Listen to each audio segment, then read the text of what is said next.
Hi students, Science Tech in പുതിയ ക്ലാസ്സിലേക്ക് എല്ലാവർക്കും സ്വാഗതം. നമ്മൾ കഴിഞ്ഞ ക്ലാസ്സിൽ ഡിസ്കസ് ചെയ്തതിന്റെ കണ്ടിന്യൂഷൻ ആയിട്ടുള്ള ടോപ്പിക് ആയിരുന്നു ഓട്ടോമേഷൻ എന്ന് പറയുന്നത്. ഇലക്ട്രിക്കൽ ആൻഡ് ഇലക്ട്രോണിക് സബ്ജക്റ്റുകൾ സ്റ്റുഡൻസിന് യൂസ്ഫുൾ ആവും. ഇലക്ട്രിക്കലുകാർക്ക് ഓട്ടോമേഷൻ എന്ന് പറയുന്ന ഒരു ടോപ്പിക്സിലും കൺട്രോൾ സിസ്റ്റം എന്ന് പറയുന്ന ഒരു ടോപ്പിക്കിന്റെ ബേസിക് കൺസെപ്റ്റാണ് നമ്മൾ ഈ ക്ലാസ്സിൽ നമ്മൾ ഡിസ്കസ് ചെയ്യാനായിട്ട് പോകുന്നത്. ഫസ്റ്റ് നമ്മൾ നോക്കുന്നത് ഓട്ടോമേഷൻ എന്തെന്ന്. ഓട്ടോമേഷൻ എന്ന് പറഞ്ഞാൽ ബേസിക്കായിട്ട് നമുക്ക് എന്ത് പറയാം, ഓട്ടോമേഷൻ ഓർ ലേബർ സേവിങ് ടെക്നോളജിയാണ് നമ്മൾ എന്ത് പറയുന്നത്, ഓട്ടോമേഷൻ എന്ന് പറയുന്നത്. ഇതിൻ്റെ ഏറ്റവും മെയിൻ പ്രത്യേകത എന്ന് പറഞ്ഞാൽ ഓട്ടോമേഷൻ കൊണ്ട് നമ്മൾ ഉദ്ദേശിക്കുന്ന മിനിമൈസ്ഡ് ദ ഹ്യൂമൻ അസിസ്റ്റൻ്റ് കുറയ്ക്കാനായിട്ടുള്ള ഒരു ടെക്നോളജിയാണ് നമ്മൾ എന്ത് പറയുന്നത്, ഓട്ടോമേഷൻ എന്ന് പറയുന്നത്. പലതവണ എക്സാമിന് ചോദിച്ചിട്ടുണ്ട്, ഓട്ടോമേഷനും അതിൻ്റെ ആപ്ലിക്കേഷനും ചോദിച്ചിട്ടുണ്ടായിരുന്നു. അപ്പോൾ വേണമെങ്കിൽ നമുക്ക് എന്ത് ജസ്റ്റ് ഇതിന് വേറൊരു പ്രത്യേകതയുണ്ട്. The automation control the use of various control system for operating equipments. അപ്പോൾ പ്രവർത്തിക്കുന്നത് കൺട്രോൾ സിസ്റ്റം വഴിയാണ് പ്രവർത്തിക്കുന്നത്. അതിന് കുറച്ച് എക്യുപ്മെൻറ്റ്സ് ഉണ്ട്. ഏതൊക്കെ എക്യുപ്മെൻറ്റ്സ് ആണ് കൺട്രോൾ സിസ്റ്റം വഴി നമ്മൾ കൺട്രോൾ ചെയ്യുന്നത്? മെഷീനറീസ് ഉണ്ട്, പ്രോസസ്സിംഗ് ഫാക്ടറീസ് ഉണ്ട്, boiler and heat treating ovens ഉണ്ട്, switching on telephone network. Switching on telephone network എന്ന് പറഞ്ഞാൽ നമുക്ക് ഒരു ഫോൺ കോൾ വിളിക്കുന്നുണ്ട്. അപ്പോൾ നമ്മൾ ടവറിൽ നിന്നും ഏത് ടവറിലേക്കാണ് നമ്മൾ ഒരു ടവറിൻ്റെ കീഴിലായിരിക്കും ഉണ്ടായിരിക്കുന്നത്. അവിടെ നമ്മൾ ഏത് ദൂരത്ത്, ഉദാഹരണം തിരുവനന്തപുരത്ത് നിന്ന് നമുക്ക് കാസർഗോഡത്തേക്കാണ് ആ കോള് പോകേണ്ടതെങ്കിൽ പർട്ടിക്കുലർ സ്വിച്ചിങ് നടത്തണം. ഏത് ടവറിലേക്ക് എന്നുള്ളതിനെ പറ്റിയുള്ള സ്വിച്ചിങ് നടത്തുന്നതൊക്കെ ഏറ്റവും ഇമ്പോർട്ടൻ്റ് ഈ ഒരു ഓട്ടോമേഷൻ ടെക്നിക്ക് ഉള്ളത് കൊണ്ടായിരുന്നു. പണ്ട് കാലങ്ങളിൽ ഈ BSNL നമ്മുടെ ലാൻഡ് ഫോൺ ഉണ്ടായിരുന്ന സമയത്ത് നമ്മൾ ചെയ്യുന്നൊരു പ്രോസസ്സിംഗ് എന്ന് പറഞ്ഞാൽ ഈ ഒരു കോള് വിളിച്ചിട്ട് ഈ ഒരു കേബിൾ എന്ത് ചെയ്യുന്നുണ്ട് അറിയാമോ, കണക്ട് ചെയ്യും. ഈ ഒരു പർട്ടിക്കുലർ ഇതുപോലെ ഒരു സിസ്റ്റം ഉണ്ടായിരിക്കും. ഒരു കുറച്ച് പോർട്ടുകൾ മാത്രമേ എന്ത് ചെയ്യത്തുള്ളൂ അവിടെ ഉണ്ടാവും. ഒരു ഡെഡിക്കേറ്റഡ് ലൈൻ ഇപ്പോൾ കോള് നടക്കുകയാണ്.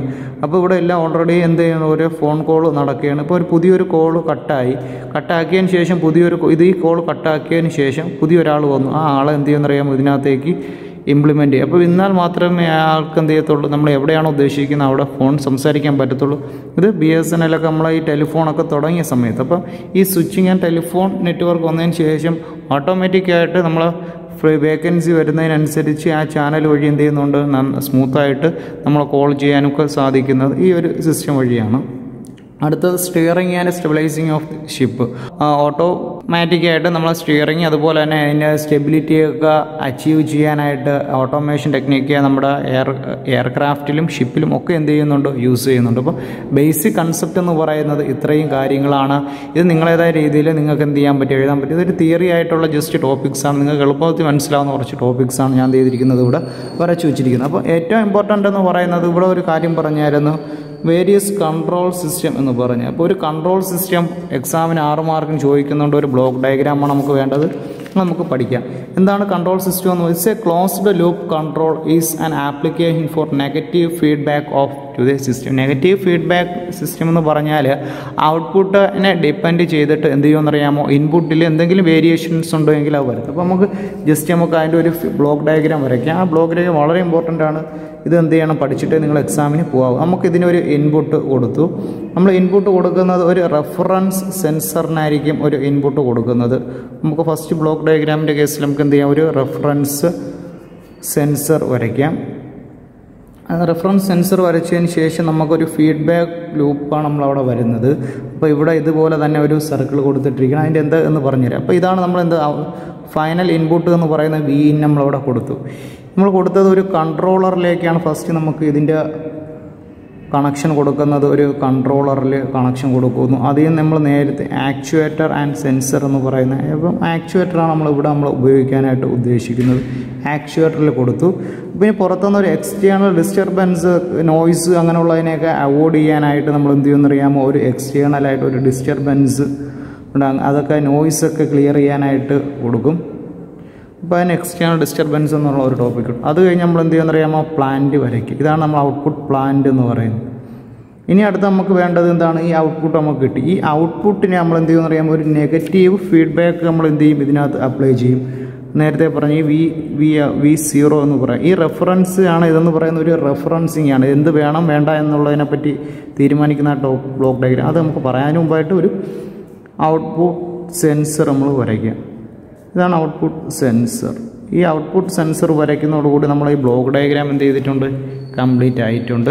ഇത് നമുക്കൊരു ഇൻപുട്ട് കൊടുത്ത് റെഫറൻസ് സെൻസറാണ് അവിടെ ഉള്ളത്. ഇവിടെ നിന്ന് വരുന്ന V0യും ഇപ്പോൾ നേരത്തെ ഇനി എത്രത്തോളം, ഉദാഹരണത്തിന് മാസമായിട്ട് ഒരു പ്രൊഡക്ഷൻ യൂണിറ്റ് നടന്നുകൊണ്ടിരിക്കുകയാണ്. ഉദാഹരണത്തിന് ഒരു 100 ബോട്ടിൽ സപ്ലൈ ചെയ്തുകൊണ്ടിരിക്കുകയാണ്. അപ്പോൾ നോക്കുകയാണ്, ഇവിടെ നിന്ന് ഇങ്ങനെ കുപ്പി ഇങ്ങനെ കൊടുത്തുകൊണ്ടിരിക്കുന്നു. പക്ഷേ നോക്കുമ്പോഴേക്കും നമുക്ക് പ്ലാന്റിൽ വെള്ളമാണ് നമുക്ക് നിറയ്ക്കാനുള്ളതെങ്കിൽ പക്ഷേ വെള്ളം നമുക്ക് അതിൽ കിട്ടിയെന്ന് വരത്തില്ല. അപ്പോൾ അങ്ങനെ ഉണ്ടെങ്കിൽ ചുമ്മാ കുപ്പി മാത്രം അതിനോട്ടേക്ക് സപ്ലൈ ചെയ്തുകൊണ്ടിരുന്നിട്ട് കാര്യമുണ്ടോ? ഇല്ല. അപ്പോൾ അതിൻ്റെ ഔട്ട്പുട്ടിനെ ഡിപ്പെൻഡ് ചെയ്യാൻ വേണ്ടിയാണ് നമ്മൾ ഔട്ട്പുട്ട് സെൻസർ വെച്ചിരിക്കുന്നത്. അപ്പോൾ ഔട്ട്പുട്ട് സെൻസറും ഇവിടെ നിന്നുള്ള റെഫറൻസും കൂടെ, അതായത് ഇൻപുട്ടും കൂടെ കമ്പൈൻ ചെയ്യുന്ന ഈ ഒരു സ്ഥലമാണ് ഇത് കമ്പൈൻ ചെയ്യുന്നത്. അത് കഴിഞ്ഞ് കൺട്രോളർ കൊടുക്കുന്നു. കൺട്രോളിൽ നേരെ ആക്ച്വേറ്റർ എന്ന് പറയുന്ന ഒരു സെക്ഷനുണ്ട്, അതിൽ കൊടുക്കുന്നു. പിന്നെ എക്സ്റ്റേണലായിട്ട് നമുക്ക് ഇതിനൊരു നോയ്സ് ഒന്നും വരാതിരിക്കാനാണ് ഡിസ്റ്റർബൻസ് എന്ന് പറഞ്ഞുകൊണ്ട് ഇത് കൊടുക്കുന്നത്. അത് കഴിഞ്ഞ് നമ്മൾ ഔട്ട്പുട്ട് കിട്ടുന്ന പ്ലാന്റ്, ഏത് പ്ലാന്റാണോ നമ്മൾ യൂസ് ചെയ്യുന്നത് ആ പ്ലാന്റിലേക്ക് നമ്മളിത് കൊടുക്കുകയും ചെയ്യും. ഈ ഒരു ഫിഗർ ഒരു കാരണവശാലും എന്ത് ചെയ്യരുത്, മറന്നു പോകരുത്. അതിനുള്ള ഒരു ഇൻപുട്ട് ഉണ്ടായിരിക്കും, അതിന് റെഫറൻസ് സെൻസർ. അത് ജസ്റ്റ് എന്ത് ചെയ്യുക, അതിനൊരു സമ്മേഷൻ എന്ന് വേണമെങ്കിൽ പറയാം. അതിനൊരു റെഫറൻസിന് വേണമെങ്കിൽ ഇതിന് നമുക്ക് പറയാം. അടുത്തൊരു കൺട്രോളറുണ്ട്, ആക്ച്വേറ്റേഴ്സുണ്ട്, ഡിസ്റ്റർബൻസ്, പ്ലാന്റ്, പിന്നെന്താണ് ഔട്ട്പുട്ട് സെൻസർ. ഇതാണ് ബേസിക് കൺസെപ്റ്റ്. എന്തിൻ്റെ block diagram of the control സിസ്റ്റത്തിൻ്റെ ബേസിക് ബ്ലോക്ക് ഡയഗ്രാമാണ്. ഈ ബ്ലോക്ക് ഡയഗ്രാം വരച്ചാൽ നിങ്ങൾക്ക് കിട്ടുന്ന മാർക്ക് 3 മാർക്കായിരിക്കും നമുക്ക് എവിടെ കിട്ടുന്നത്, ഈ ഒരു ബ്ലോക്ക് ഡയഗ്രാം വരയ്ക്കുമ്പോൾ കിട്ടുന്നത്. ആ ബ്ലോക്ക് ഡയഗ്രാം വരയ്ക്കുമ്പോൾ ഓട്ടോമേഷൻ എന്ത് എന്ന് എഴുതുക, നേരത്തെ പറഞ്ഞ കുറച്ച് പോയിൻറ്റ്സ് എഴുതുക. അതിനുശേഷം എന്ത് ചെയ്യുക, ഈ ഒരു പടം വരച്ചിട്ട് this is A closed loop control system is application of negative feedback system. അപ്പോൾ 2 ടൈപ്പ് ഓട്ടോമേഷൻ ഉണ്ട്. ഏതൊക്കെയാണ്? ഒന്ന് നമുക്ക് എന്ത് പറയാം, നമുക്ക് മാനുവൽ കൺട്രോൾ സിസ്റ്റവും ഉണ്ടായിരിക്കും. അതോടൊപ്പം തന്നെ ഓട്ടോമാറ്റിക് കൺട്രോൾ സിസ്റ്റവും ഉണ്ടായിരിക്കും. ഓട്ടോമാറ്റിക് കൺട്രോൾ സിസ്റ്റവും അങ്ങനെ 2 കൺട്രോൾ സിസ്റ്റമാണ് മെയിനായിട്ടുള്ളത്. അപ്പോൾ നിങ്ങൾക്ക് ഡീറ്റെയിൽഡ് ആയിട്ടൊന്നും വേണ്ട, ഈ ഒരു കുറച്ച് കൺസെപ്റ്റ് എഴുതുക, നിങ്ങൾക്ക് മാർക്ക് സ്കോർ ചെയ്യാം. അപ്പോൾ സപ്ലിക്കാർക്ക് ഈ പേപ്പർ എഴുതാനായിട്ട് ഉള്ളതാണ്. അതുകൊണ്ട് നിങ്ങൾ ഒരു കാരണവശാലും ഈ ഒരു ടോപ്പിക്ക് സ്കിപ്പ് ചെയ്തിട്ട് പോകരുത്. അപ്പോൾ എന്തൊക്കെയായിരിക്കും എൻ്റെ പ്രത്യേകത? ഒരു കൺട്രോൾ സിസ്റ്റം അല്ലെങ്കിൽ ഒരു കൺട്രോൾ സിസ്റ്റം ഉണ്ട് എങ്കിൽ, അല്ലെങ്കിൽ ഓട്ടോമേഷൻ ഉണ്ട് എങ്കിലുള്ള പ്രത്യേകത എന്ന് പറഞ്ഞാൽ ചീപ്പർ ലേബർ കോസ്റ്റ് ആയിരിക്കും. അപ്പോൾ ഇനിഷ്യൽ എമൗണ്ട് ഫസ്റ്റ് നല്ലൊരു എമൗണ്ട് ആകുമെങ്കിലും ഡെയിലി നമുക്ക് എന്ത് ചെയ്യാൻ പറ്റും?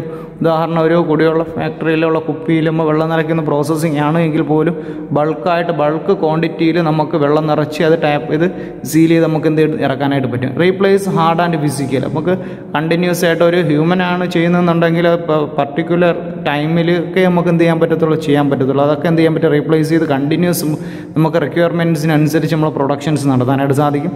Task take place in hazardous environment. അപ്പോൾ നമ്മൾ റിസ്കി ടാസ്കുകളൊക്കെ ഉള്ള സ്ഥലങ്ങളിൽ നമുക്ക് എന്ത് ചെയ്യാൻ പറ്റും? നമുക്ക് റോബോട്ട് കണക്ക് അല്ലെങ്കിൽ ആരുപയോഗിക്കുക ഓട്ടോമേഷൻ സിസ്റ്റം നമുക്ക് എന്ത് ചെയ്യാൻ പറ്റും? ഉപയോഗിക്കാൻ പറ്റും. Machine can operate. ഇത് പ്രവർത്തിക്കുന്ന മനുഷ്യനല്ല പ്രവർത്തിക്കുന്ന മെഷീൻസാണ് എന്ത് ചെയ്യുന്നത്, ഇതിനകത്ത് പ്രവർത്തിക്കുന്നത്.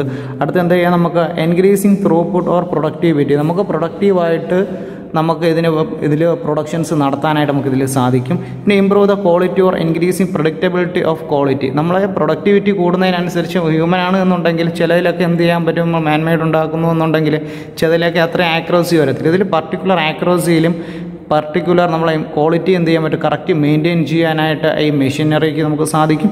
Replace human task done. നോക്കാം, നമുക്ക് നേരത്തെ പറഞ്ഞൊരു പോയിന്റ് തന്നെ, ഡേഞ്ചറസ് എൻവയോൺമെൻറ്റ്, നമ്മൾ ഫയറും സ്പേസ് വോൾക്കാനോ ന്യൂക്ലിയർ ഫെസിലിറ്റീസിലൊക്കെ നമ്മൾ ഹ്യൂമൻ പോകുന്നുണ്ടെങ്കിൽ, അല്ലെങ്കിൽ ഹ്യൂമനാണ് വർക്ക് ചെയ്യുന്നുണ്ടെങ്കിൽ ആ ഡേഞ്ചറസ് ടാസ്ക് എന്ന് പറയുന്നത് എന്തായിരിക്കും? ടാസ്ക് എന്ന് പറയുന്നത് റിസ്ക് ഫാക്ടർ കൂടുതലായിരിക്കും. ആ റിസ്ക് ഫാക്ടർ റെഡ്യൂസ് ചെയ്യാനായിട്ട് ഏറ്റവും നല്ലത് നമുക്ക് ഇതുപോലുള്ള ആറ്റോമേഷൻ സിസ്റ്റം യൂസ് ചെയ്ത് അതിലൊരു കൺട്രോൾ സിസ്റ്റം വെച്ച് പ്രവർത്തിക്കുന്നുവെങ്കിൽ നമുക്ക് ഈസി ആയിട്ട് നമുക്ക് കാര്യങ്ങൾ ചെയ്യാനും വർക്കുകൾ ചെയ്യാനും ഒക്കെ സാധിക്കുകയും ചെയ്യും. അപ്പം ഈ ഒരു സെക്ഷനാണ് ഓട്ടോമേഷൻ എന്ന് പറഞ്ഞുകൊണ്ട് പഠിക്കാനുള്ളത്. നിങ്ങൾ ജസ്റ്റ് ഈ ഒരു 2 നോട്ട് നിങ്ങൾ എന്ത് ചെയ്ത് നോക്കി തന്നെ എന്ത് ചെയ്യുക, ജസ്റ്റ് എഴുതിയാൽ കഴിഞ്ഞാൽ നിങ്ങൾക്ക് ഓട്ടോമേഷനുമായി റിലേറ്റ് ചെയ്ത് ഏതൊരു ക്വസ്റ്റ്യൻ നിങ്ങൾക്ക് കിട്ടിക്കഴിഞ്ഞാലും നിങ്ങൾക്ക് ഇത്രയും കാര്യങ്ങളെ നിങ്ങൾക്ക് ഇതിന് എഴുതാനുള്ളൂ. ഉറപ്പായിട്ട് നിങ്ങൾക്ക് 6 മാർക്ക് ഉറപ്പായിട്ട് നമുക്ക് ക്വസ്റ്റ്യൻ പേപ്പർ 6 മാർക്കിൻ്റെ സെക്ഷനിൽ കാണും. അല്ലാന്നുണ്ടെങ്കിൽ 15 മാർക്കിൻ്റെ ഒരു സെക്ഷൻ ഓട്ടോമേഷൻ്റെ കേസിൽ നിന്ന് ഡിജിറ്റൽ കേസിൽ നിന്ന് ഉറപ്പായിട്ടൊരു ക്വസ്റ്റ്യൻ കാണും. ഇത് ക്ലാസ് ആദ്യമായിട്ട് കാണുന്നെങ്കിൽ ഡിജിറ്റലിൻ്റെ ക്ലാസ് നമ്മൾ അപ്ലോഡ് ചെയ്തിട്ടുണ്ട്, അതും കൂടെ നിങ്ങൾ എന്ത് ചെയ്യുക,